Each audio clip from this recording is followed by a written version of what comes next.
Every year, when the year comes to an end, the photographers at the Portland Press Herald look back on some of their finest work and then put it out for readers and the public to see. With us here on 207 to talk about the Press Herald's photos of the year, Chief Photographer Greg Reck and Staff Photographer Brianna Soka. Thanks for coming in. Good to have you two here. Appreciate it. Thanks for having us. We got a nice selection of photos that you guys really liked, you and your colleagues. So let's get right to them. We're going to begin with a photo from Old Orchard Beach during a flood. This was taken by Derek Davis. And Greg, to my non-expert eye, what really makes this is that submerged inflatable snowman. The funny backstory to this photo is that the day before I was running the photo desk and I said, Derek, we need to go out and get some storm stuff. He says, with this wind, this was a crazy wind day, he says, I'm going to be looking for a Santa Claus flying through the air. So when he sent this in, I said, well, you know, a sunken snowman, that's the next best thing. That's a good one. All right, let's move on to our next shot. This is from another shot from Derek Davis, and this was taken in Deering Oaks Park in Portland. I love just sort of the simplicity and yet the power of this image. Yeah, it's a day in the park and just an endearing moment between siblings as they cross that bridge, and almost Norman Rockwell-ish. Yeah. Let's move on to some of the serious topics that Brianna tackled this year, and we've got a picture from a group of asylum seekers whom you were working on capturing their story. This was taken in Freeport, I believe. What's the backstory here, Brianna?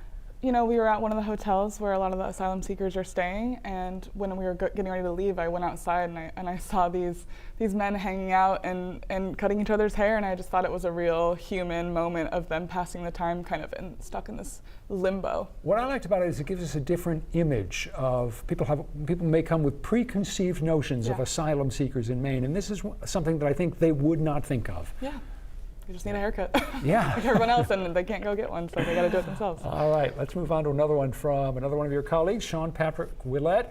I always love sports photojournalism, and a lot of times the best photos at a game do not happen on the field, Greg. That's right. Yeah, this was a real quiet moment of fans at dusk as the rain began to fall, and just they're really intent on the game, and they only have one umbrella, so only some of them are going to keep dry here. One umbrella, and the colors are what make that picture really grab your eye. Yep. That yellow jacket and the white one, that sort of adds to that contrast against the blue dusk.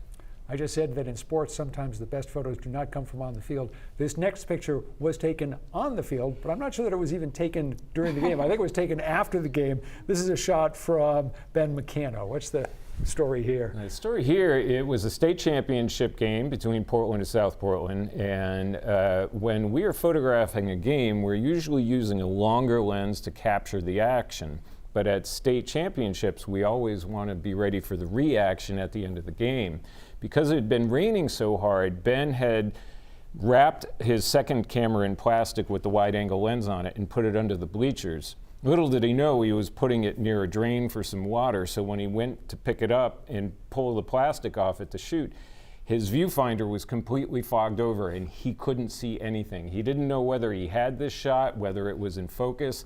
And when he got back in the car and saw this, he says he let out a little yip of jubilation. As well he should have, because it so beautifully captures a moment of pure joy Yep. that you get in high school sports you don't always get as the athletes get older and better. Brianna, another photo of yours from a very powerful series you did on people who simply cannot find a place to live in Maine because the housing situation, the housing crisis is so extreme. This is Jeannie Cannell and her stepdaughter gathering their clothes in the van that they live in. Where was this photo taken? It was in the Turnpike Service Plaza in Kennebunk. And that is where they had been living for weeks? Yeah, I think at the time it was over a month for sure. They had left a winter rental, they had moved to a campground, and once the summer rates kicked in, they could no longer afford it, and so they moved their van to the Service Plaza. That's one of many shots that you took. How much time did you spend on that assignment? You know, I think originally it was about a week and then the story ran, but I've kind of kept up with them and taken some more photos over the last couple months. Yeah, powerful work. Let's take a peek at a picture from Ben McKenna, and this is a beautiful piece of composition. Greg, what do you as a professional particularly like about this shot? I love the reflection. I love the composition. Ben's got a great sense of composition, and he was in this boat with really tight space, And he decided to bust out his GoPro, which really has that ultra wide angle lens, and he was able to put it above the boat to show the people rowing. But kind of a last minute thought, he held it over the side when they paused, and that's how he was able to get that image. Composition is obviously one of the things that talented photographers pay attention to. Another thing is light. Let's take a look at the last of our photographs, which was taken by Greg. And this is a picture of Brother Arnold at the Shaker Farm in New Gloucester at Sabbath Day Lake. And how did you get this shot? It was really just a matter of timing, and we were doing a story about them receiving some funding to renovate the barn that the sheep stay in, and they store the hay here. And Brother Arnold, along with some volunteers, he goes out to do chores in the barn twice a day, in the morning and in the evening. And when I heard that morning, I said, I will be there right at first thing so I can get, I was hoping to be good light. And it really was that early morning sun coming in those two windows. I looked at it, I said, this is heavenly light, which is aptly fitting. Well said.